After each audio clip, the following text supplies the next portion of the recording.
bem-vindo a mais um episódio do VeraCast. A pauta de hoje é a saúde das crianças. Como podemos prevenir acidentes e traumas, principalmente agora, nas férias de final de ano, onde o volume de brincadeiras e atividades é intenso. Comigo aqui está a doutora Juliana Kunizawa, bem-vinda. Obrigada pelo convite. Doutora Juliana é pediatra e também está comigo o doutor Vitor Kruger, que é cirurgião do trauma. Bem-vindo, obrigada pela presença. Obrigado pelo convite. O Ministério da Saúde aponta que os acidentes domésticos com crianças continuam sendo uma das principais causas de óbito na faixa etária entre 0 e 14 anos aqui no Brasil, né? Tem uma razão específica para esse dado, para esse quadro tão alarmante? Bom, é uma questão até de saúde pública, né? Essa estatística é extremamente alarmante.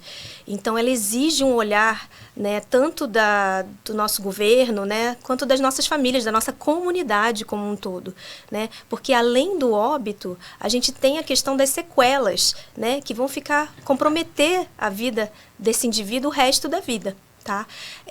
Não existe assim, uma explicação específica para ser tão predominante, mas talvez a falta de conhecimento, né, a falta de acesso às medidas de prevenção, que é o que é a pedra fundamental da nossa conversa hoje, talvez isso seja explicado por isso, por conta da ausência de políticas públicas de prevenção efetivas. A gente está aqui justamente hoje para falar sobre prevenção, né? Para evitar esse tipo de problema. A gente ouve muito falar sobre queda, sobre queimadura. Esses são os acidentes mais comuns, doutor? Perfeitamente, né? Como a Juliana bem colocou, nós estamos junto com a Organização Mundial de Saúde, a Pan-Americana de Saúde, na década do trauma. Então, o doente traumatizado, ele ainda é muito negligenciado no nosso sistema de saúde. E o trauma, como bem colocado, é uma doença de saúde pública, que tem prevenção, que tem promoção. Então a gente precisa divulgar isso. Essa nossa conversa traz exatamente esse foco. Então, como nós estamos nessa década do trauma, todo e qualquer engajamento dentro da prevenção em trauma é importante. Então, quando a gente coloca motivo para tanto trauma em crianças, a gente tem diversas causas.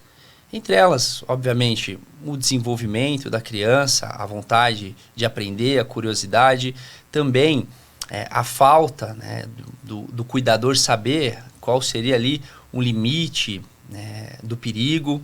A própria criança, muitas vezes não conhece, falta as medidas de proteção, que a gente vai falar ao longo da nossa discussão.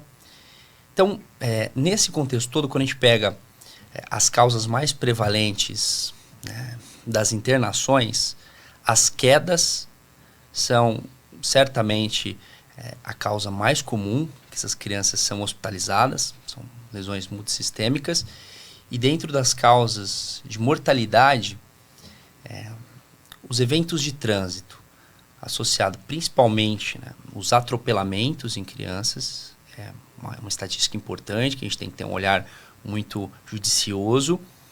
E um outro muito importante que pode acontecer no nosso domicílio e de uma maneira extremamente rápida são os afogamentos.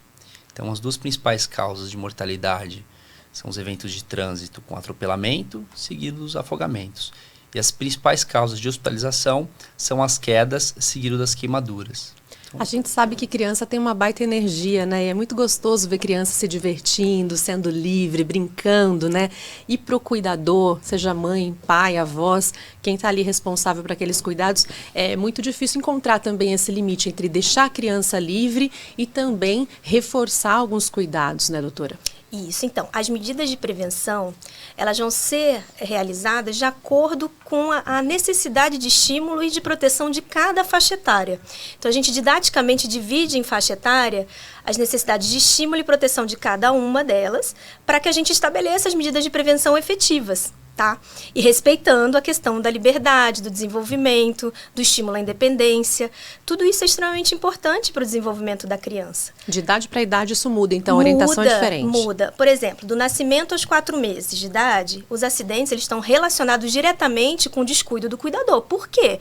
Porque nessa faixa etária eles são totalmente dependentes do cuidador. Então, os acidentes nessa faixa etária estão relacionados à desatenção, né, o celular como fonte de distração nossa, dos adultos atualmente, né? Então, nessa faixa etária, os acidentes acontecem predominantemente por descuido do cuidador, certo? A partir disso, né, dos 5 aos 12 meses, que é a faixa etária de uma capacidade motora, né, de ganho da fase oral, né? Então, assim, a gente, antes de tudo, deixa eu voltar só um pouquinho. O ponto-chave da nossa conversa é: quem cuida de criança é adulto. Então, quer dizer, a supervisão de uma criança nunca deve ser delegada a outra criança e adolescente. A responsabilidade do cuidado é do adulto. Tem que ser do adulto, tem que ser nossa, tá? Porque é uma responsabilidade muito grande, tá bom? Voltando aí para a faixa etária, né? Em torno do primeiro, quarto ano de vida, eles têm, né, continua o desenvolvimento neuropsicomotor e é uma fase de imitação. Então, ele imita o mundo adulto, né? Então, tá aí uma fase que o exemplo é importantíssimo, né? Bons exemplos. E essa fase de 1 a 4 anos, a criança ainda não tem a noção de causa e consequência. Tá? Isso vai se desenvolvendo ao longo do desenvolvimento neuropsicomotor, neurocognitivo da criança. Então, aquela máxima de que criança aprende a cair, aprende a não cair caindo, tá errado. Por isso que nessa faixa etária eles insistem, eles ficam naquela insistência, né, do erro, do perigo. A gente já falei, sai daí, eu já falei para não botar o dedo aí, já falei, sai daí, já falei 1 milhão de vezes. Por isso, porque ele não sabe, ele não consegue estabelecer uma causa e consequência, né? Eu pulei da escada, eu levei um tombo. Não, isso não existe do ponto de vista do desenvolvimento neuropsicomotor, neurocognitivo da criança. Então, por isso que ele se expõe tão repetidamente ao perigo nessa faixa etária. Aí, a partir dos 5 anos até os 11 anos, aí o ganho físico, intelectual, psíquico é enorme, né? E aí, nessa fase, a gente consegue, então, fazer com que ele se responsabilize pelos seus atos, né? A gente estimula a independência, mas com conhecimento dos limites, começa a se desenvolver a questão do autocuidado, né? Que vai ser tão importante na adolescência. E já né? entende que uma ação tem uma consequência ali, Sim, né? Aí nessa faixa etária de 5 a 11 anos, existe uma causa-consequência e existe uma responsabilização. Isso tem que ser incentivado por nós, né? Então, aí eles já conseguem entender, tá certo? Então, quer dizer, é igual videogame, né? Ser mãe, ser pai é igual videogame. São as fases do videogame, só vai ficando mais difícil. Mas, lá na frente, a gente tem que ter bem estabelecido a questão da autoestima, do autocuidado, dos limites, do risco. E isso vai ser importante na adolescência. E o papel da pessoa adulta que está acompanhando essa criança é muito interessante, porque quando é pequenininho, claro, é esse cuidado ali 100% do tempo, né? E depois, nas outras fases, é ir também explicando, dando essa autonomia, mas educando a criança e o futuro adolescente, né? A entender as consequências daquilo que está fazendo. Exatamente. Um ponto importante da presença, né, dos pais, não só na informação à prevenção, ou seja, buscar a informação correta sobre a prevenção do trauma, mas também colocar em ação essa informação. A gente sabe que a grande maioria das quedas das crianças são de cama, berço e escada. E existem medidas que podem ser adotadas dentro do nosso domicílio para mitigar esse tipo de trauma. Então, cabe aos pais orientar a criança, buscar a informação correta e também colocar em ação esse plano para mitigar os traumas dentro do próprio domicílio, que é obviamente o local disparado onde mais acontece esse tipo de evento. Então, nessa fase que a Ju bem coloca, que a gente tem que mostrar limites, dando liberdade, há também um papel de informação correta para a criança, e também um papel de uma ação corretiva dentro de casa para mitigar esse trauma. É que muitas vezes o próprio cuidador, o responsável, não tem as informações corretas ali com relação a como lidar, como agir, né? Por isso que é importante buscar essas informações com os profissionais adequados, né? Exatamente. A maioria dos acidentes na infância ocorrem dentro de casa ou no seu entorno. Dentro de casa, na primeira infância, né, nos anos mais tenros. Fora de casa, no seu entorno, à medida que eles vão crescendo, né? Então, dentro de casa, cada lugar da nossa casa, ele tem um risco em potencial, ele precisa ser reconhecido e precisa ser protegido, conforme a faixa etária. Quando a gente fala de trauma, por exemplo, né, tem aqueles equipamentos que a pessoa pode lançar a mão ali, a família, né? Tem capacete, tem joelheira, tem cotoveleira, né? A criança que gosta de andar de bicicleta, patins, skate, isso tudo é bem válido, certo? Exatamente. Perfeito. A colocação é exatamente essa. A gente precisa ter o equipamento de proteção para a criança realizar atividades de lazer com segurança. E aí, entrando um pouquinho mais num assunto cirúrgico, mais fácil de entender, qual é a diferença de um desenvolvimento de uma criança traumatizada em comparação a um adulto? Obviamente que, se a gente for olhar, é o corpo da criança. Então, nós podemos ter lesões nas crianças que são diferentes das dos adultos. Então, algo diferente. Por exemplo, os ossos são mais flexíveis. Então, a gente precisa de uma energia maior para fraturar um osso. Essa energia maior pode gerar um dano maior, uma lesão maior. Né? As cartilagens são mais flexíveis. A criança, muitas das vezes, tem uma desproporção, quando menor, obviamente, da caixa do crânio em relação ao próprio corpo. Por isso que quando tem a queda, o local mais comum de acometimento é a cabeça. Então, o trauma crânioencefálico na criança é, sim, de fato, a causa mais comum nos traumas. E pode comprometer depois todo o desenvolvimento dessa criança. Exatamente, é o que a gente falou, não é a mortalidade, mas sim as sequelas, tanto físicas quanto psicológicas ao longo do processo evolutivo da infância. Então, a importância do equipamento de proteção individual está exatamente nisso, na individualização do corpo da criança. Então, um crânio maior, mais proporcional, mais chance de TCE, ossos mais molinhos, então uma energia maior para poder fraturá-los. E muitas das vezes a criança ela não vem igual ao adulto com uma lesão. Quando acontece um trauma, ela vem com multissistêmico, que a gente chama. Então ela tem um trauma crânioencefálico, bateu a cabeça, ela caiu e fraturou um osso, quebrou um braço, ela bateu o tórax, quebrou algumas costelas, machucou o pulmão. Ela caiu da bicicleta, bateu o guidão na barriga e machucou órgãos internos do abdômen. E quando a gente coloca os equipamentos, como citados, nas atividades de lazer, eles mitigam muito esse dano. Então, é imprescindível os pais estarem atentos ao uso correto e estimular o uso. Não é porque o coleguinha está sem capacete que é bonito, que ele é melhor. Não. A gente tem que acabar com essa ideia na qual quem faz o uso do EPI acaba sendo aquele isolado. Não. Ele tem que ser a regra. A gente tem que estimular isso nas nossas crianças. Doutora Juliana estava pontuando, né, a incidência de acidentes em casa, né? Tem algum ambiente, algum lugar da própria casa em que isso ocorre mais? Sim, geralmente a cozinha é um lugar, assim, perigosíssimo. Então, como é que a gente evita o acidente? Evita o acesso à cozinha. Não entra na cozinha, a criança não entra na cozinha. A gente consegue fazer barreiras físicas que impeçam ela de entrar. Aqueles portões que a gente consegue instalar, né, temporariamente, para evitar o acesso. Aí até que idade? Geralmente até uns 4 aninhos, por aí, né? À medida que eles vão crescendo, né? E cada pai e mãe conhece bem seu rebento, e eles conseguem ver o desenvolvimento e os limites ali, né? O entendimento do limite. Mas na tenra infância, né? Nos 2 primeiros anos, é fundamental impedir o acesso à cozinha. Uma coisa que a gente esquece é a lavanderia. A gente sabe que os afogamentos, quando a gente fala de afogamento, a gente pensa em praia, piscina. Não. Um balde com 2,5 centímetros de água, o vaso sanitário, com aquela água do vaso sanitário, é suficiente para promover afogamento nas crianças menores. Então, é isso que a gente foca, né? Quando a gente dá aula, né, de acidente na infância, a gente fala exclusivamente, assim, basicamente da cozinha, da lavanderia, a questão das tomadas, obviamente, por conta dos choques elétricos, os fios, né? Então, é basicamente isso. A questão das escadas, né? Pessoas que moram em casas de 2 andares, sobrados, a escada é perigosíssima para um bebê que está começando a engatinhar e andar, né? Então, casas com quintal, com sacada, também tem que ter uma atenção especial, apartamentos, né? Com as varandas, altíssimos andares, tem que ter tela de proteção, né?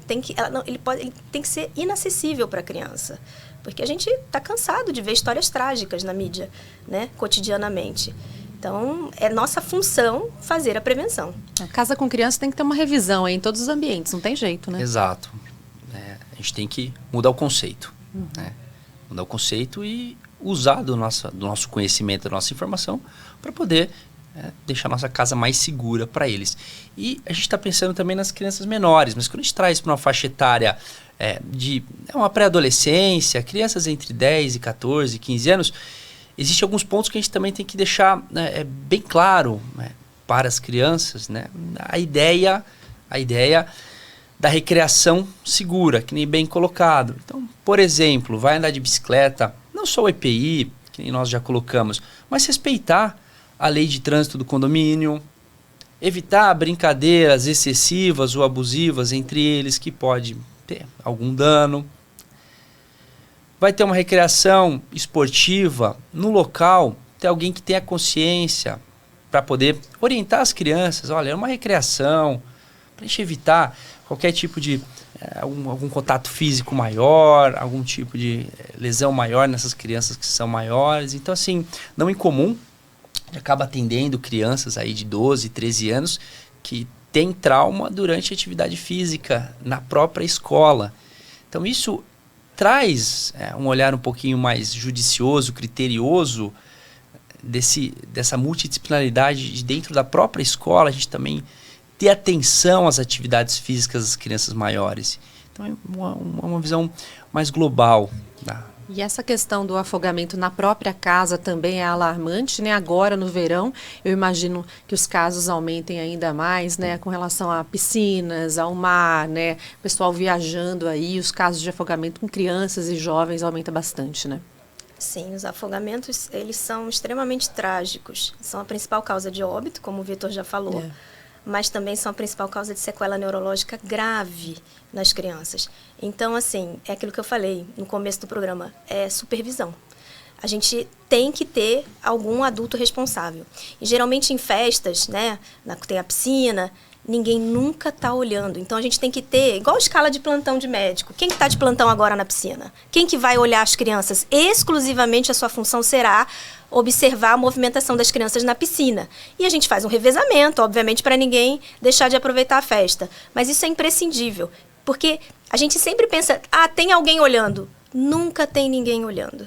A gente pensa que está olhando, ou que as outras crianças maiores, de novo, estão olhando as menores. Não estão, elas são crianças. A obrigação de supervisão é nossa. E mesmo a ideia de que sabe nadar, né? Nem sempre, né? Sim, esse é o maior perigo, seguro, né? Sei nadar, tá tranquilo. Não tá tranquilo, né? Eles veem estatisticamente que as pessoas que mais se afogam são as que sabem nadar. Né? Então, assim, é uma atenção que a gente precisa ter a esse tema, né? No YouTube, nas mídias, a gente vê os vídeos de afogamento inadvertidos, são sufocantes. É sufocante de ver, né, as câmeras de segurança. Como acontece de uma forma tão inesperada? Por quê? Porque não tinha ninguém olhando. E também tem essa questão dos animais domésticos, né? Que fazem parte da família aí, mas também tem problemas com relação, principalmente, às crianças menores. Sim, porque os animais domésticos, por mais dóceis que eles sejam, a criança pequena, ela vai puxar o rabo, vai puxar a orelha, né? Ela não tem noção da força dela em relação ao tamanho do pet, dependendo do pet, obviamente, né? Mas, então, assim, como é que a gente evita isso? Supervisão. Então, a gente nunca pode deixar uma criança sozinha com um animal doméstico, porque por mais dócil que ele seja, ele pode interpretar aquilo como uma invasão de território ou sofrer algum estímulo doloroso, inadvertidamente pela criança, porque ela não tem noção da sua força, também do carinho, né, que ela quer fazer no pet.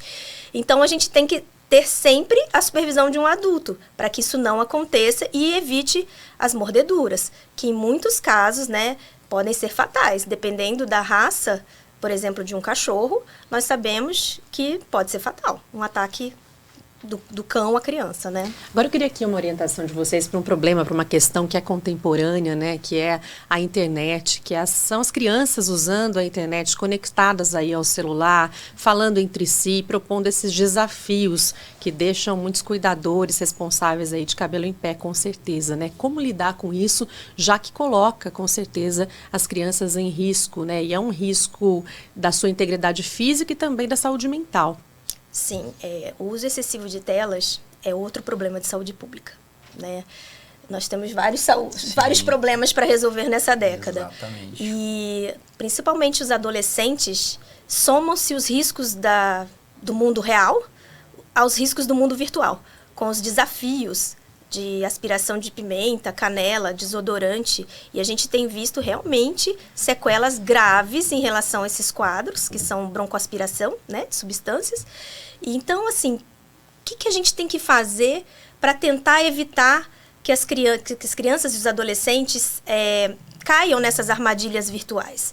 Primeira coisa é aquilo que a gente estava conversando. Se a gente, desde o nascimento dos nossos filhos, a gente trabalha a autoestima, o autocuidado, a questão dos limites, a questão dos riscos, da preservação da vida acima de tudo e qualquer coisa, do nosso valor enquanto ser humano, nessa terra aqui agora, nessa existência, isso na adolescência talvez seja mais fácil de conversar. Então, o adolescente, se ele tem bem estabelecido tudo isso que a gente comentou até agora, ele vai entender os riscos, né? Eu sei que é uma fase que a autonomia do ir e vir é maior, que eles querem pertencer a um grupo, se destacar, mas se eles têm esse apoio, essa rede de apoio emocional tão bem construída ao longo dos anos, os riscos vão ser discutidos, devem ser discutidos abertamente nessa faixa etária, né? E aí, com isso, a gente evita esses casos tão tristes que estamos vendo, né? E a família tem que ter, não tem jeito, né? Um controle, uma supervisão desse uso da internet. Perfeito, né? Além dessa base familiar, que é a criação, ano a ano, que acontece nas nossas famílias, há esse controle que também é função dos pais. Estarmos atentos a todo e qualquer tipo de conteúdo. Porque não só esses desafios, existem também alguns outros problemas atuais de rede social, etc. Muitos postam vídeos com desinformação. Isso é algo que é muito atual, a desinformação. Já é difícil para um adulto fazer um rastreio se aquela informação é válida ou não. Uma criança, então, não tem a mínima noção disso. E há vários vídeos na internet para esse público, né, infantil, pré-adolescentes, com informações totalmente indevidas, incorretas, sobre desfechos do que aconteceu, esses desafios. Conduzindo a situações perigosas, né? Totalmente. Então, mostra uma desinformação de um influencer que fez um salto de 10 metros de uma cachoeira. Aquilo nem existiu, talvez foi um vídeo montado, mas ele chega a um adolescente que está numa fase de afirmação e o dia que ele tem a chance de ir num local semelhante, talvez ele vá se inspirar nisso. Então, esse conteúdo ele tem que ser melhor administrado pelos pais. Então, é imprescindível também a gente tirar a desinformação e o acesso a conteúdos violentos, conteúdos inapropriados, conteúdos que estimulam as crianças e os adolescentes a situações de risco. A gente tem que estar muito atento a isso como pai. Tudo isso vai refletir na segurança. Como a gente viu, quando o assunto é a saúde dos pequenos, nós precisamos levar muito a sério os cuidados que devemos ter com eles, mesmo estando dentro de casa. Por isso, nessas férias, brinquem, divirtam-se com seus filhos, aproveitem cada momento, mas é sempre bom ficar atento, né, doutores? Então, eu agradeço demais todas as orientações, as informações que vocês trouxeram aqui hoje. Obrigada, doutora Juliana. Eu que agradeço a oportunidade de estar divulgando as informações que vão ser tão importantes para a nossa comunidade. Com certeza. Obrigada, doutor Vitor. Obrigado. É um prazer a gente poder conversar, dialogar, abrir o assunto de um tema tão importante que muitas das vezes as famílias não conversam com as próprias crianças. É isso, diálogo e informação, né? Diálogo e informação. Essa é a chave da prevenção e de uma saúde de qualidade do ponto de vista global para os nossos pequenos. Com certeza. E assim a gente chega ao último episódio do VeraCast 2024. Eu gostaria de agradecer ao Veracruz pela oportunidade de participar desse projeto incrível, aos médicos que estiveram aqui com a gente, principalmente a você aí de casa, que acompanhou toda a nossa jornada até aqui. Um excelente final de ano, 2025 de muita saúde para todos nós. A gente se vê em breve com novos episódios. Até lá!